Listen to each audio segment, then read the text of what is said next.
Et on enchaîne à présent avec Enjeu Patrimoine pour ce dernier numéro de Smart Patrimoine, avant une petite sélection des meilleurs moments depuis la rentrée pour vous accompagner durant les fêtes de fin d'année. Nous avons décidé de nous pencher sur les donations que l'on peut justement effectuer durant les fêtes de fin d'année. S'il vous reste encore quelques cadeaux à faire ou si vous souhaitez profiter des fêtes pour commencer à préparer la transmission de votre patrimoine, écoutez bien cette émission, cela peut vous intéresser. Pour en parler, j'ai le plaisir de recevoir Bastien Baron, conseiller en gestion de patrimoine et fondateur de Justae Gestion Privée. Bonjour Bastien Baron. Bonjour Nicolas. Bienvenue sur ce plateau. Mais j'ai le plaisir de recevoir également Simon Fabre, ingénieur patrimonial et fiscaliste chez Cyrus Conseil. Bonjour Simon Fabre. Bonjour. Bienvenue également sur ce plateau. Alors il est possible de profiter des fêtes de fin d'année, mais pas que d'ailleurs, pour faire des donations. Il faut pour autant que cela soit un petit peu encadré. Cela s'appelle les présents d'usage. Bastien Baron, qu'est-ce que c'est qu'un présent d'usage ? Très bonne question. Déjà, les présents d'usage, en fait, la jurisprudence civile les a définis comme étant des cadeaux qu'on peut faire à certains événements conformément à un usage. Et il ne faut pas que ça excède une certaine valeur.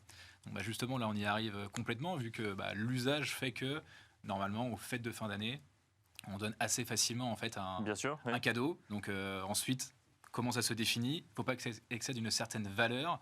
Et donc là, il n'y a pas de terme. La loi n'a pas défini exactement un pourcentage ou un montant maximum.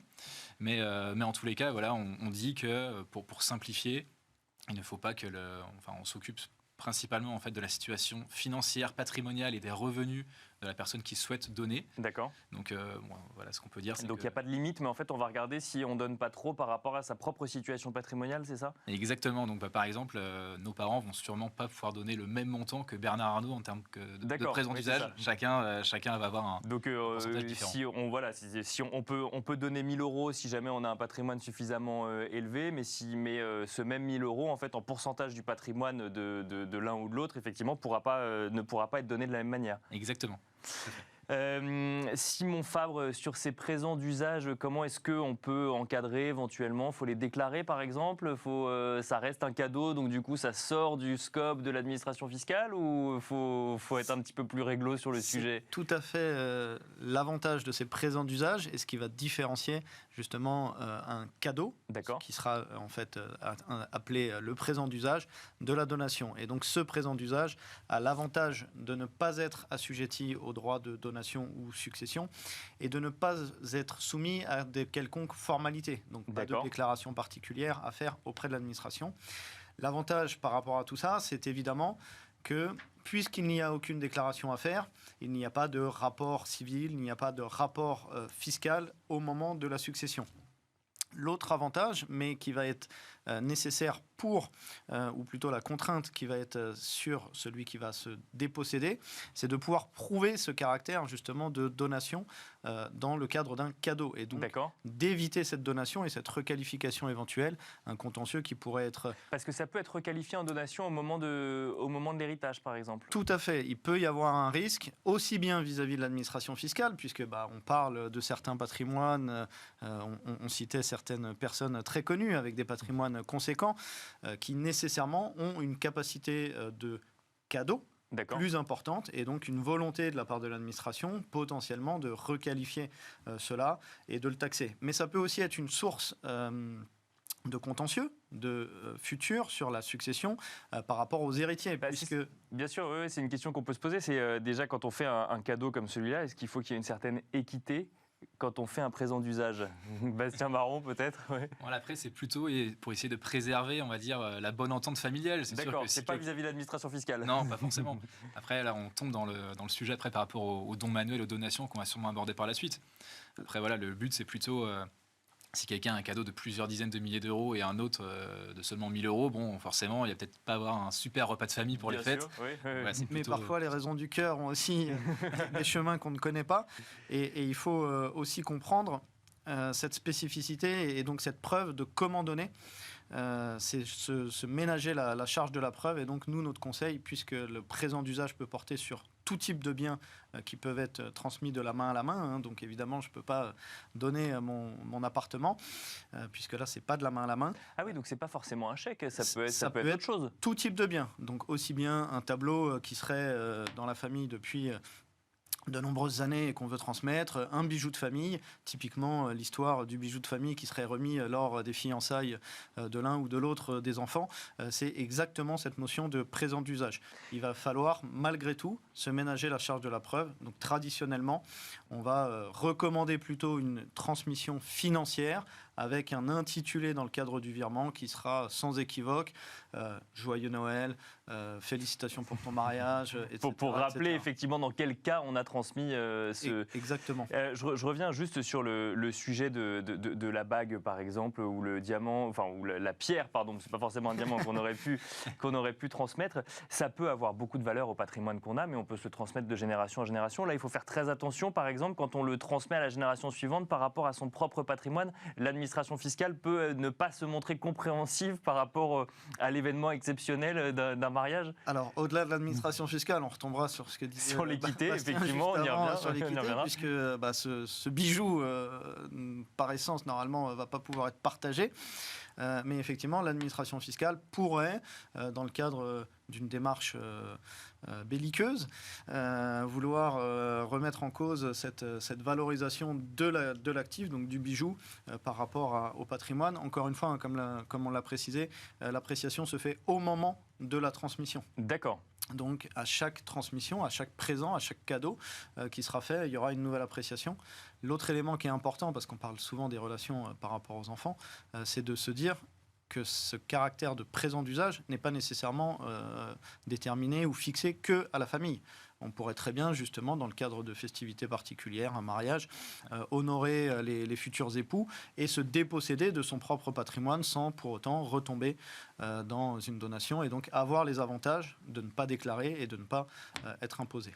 Bastien Baron, donc oui, effectivement, c'est ça, c'est qu'en fait, on peut faire des cadeaux, des présents d'usage sans déclarer ou sans être imposé sur ces cadeaux. Donc, en fait, il faut se ménager la charge de la preuve, si j'ai bien compris, pour pouvoir le justifier quelques années plus tard, sans pour autant n'avoir une action le jour J vis-à-vis de l'administration fiscale. Tout à fait. Et ce qui est intéressant à reprendre aussi, c'est que c'est pour ouvrir le champ des possibles un petit peu par rapport aux donations, enfin par rapport aux présents d'usage qui peuvent être réalisés. Donc historiquement, la main, ça pouvait être aussi l'action d'une société, par exemple, qui pouvait être donnée. Je sais pas, des actions L'Oréal il y a 30 ans, ça valait peut-être 10 €, ça en vaut 400 aujourd'hui. Environ, moi, ça fait 40 fois plus, mais pourtant, on va quand même se baser sur ce qui a été fait il y a une trentaine d'années, donc aucun sujet. Et aujourd'hui, ce qu'on voit beaucoup aussi, c'est donc on pense souvent aux grands-parents ou aux parents qui vont faire un cadeau. Moi, j'ai aussi des copains autour de moi qui sont dans tout ce qui est crypto-monnaie, etc., qui vont faire en fait des donations de crypto-monnaie à leurs neveux, leurs nièces, etc. Bon, en l'occurrence, c'est encore plus difficile à suivre. Oui, exactement. Et voilà, donc on peut imaginer qu'aujourd'hui, ça vaut quelques dizaines, centaines d'euros et qu'un jour, potentiellement, ça vaudra beaucoup plus.